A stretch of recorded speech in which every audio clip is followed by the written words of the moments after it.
dintre voi.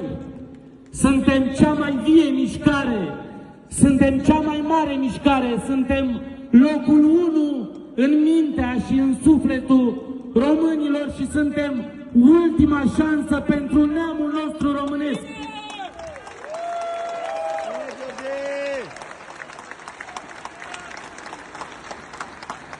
Zilele astea a mai venit un musafir în România, Orban Victor.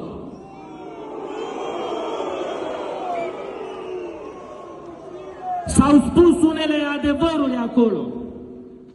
E corect, ce-i corect, e corect. Valorile Europei noastre nu sunt infracționalitatea, nu sunt migrația ilegală, nu sunt războaiele. Asta toate sunt adevăruri, dar nu s-a spus adevărul până la capăt. Am 36 de ani.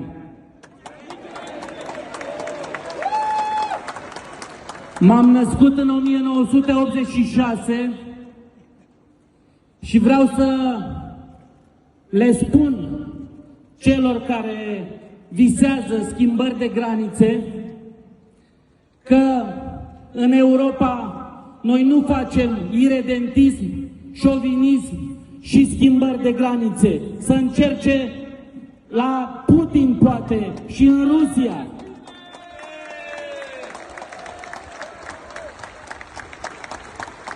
Și dacă unii și alții caută aurul și medalia de aur în China și nu cunosc nici geografie, nici geopolitică, îi anunțăm că aurul nu este nici în China, nu este nici în Rusia și nu este nici în Ungaria.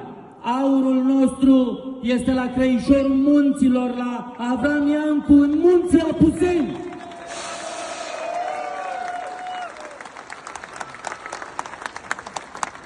Pentru că am 36 de ani,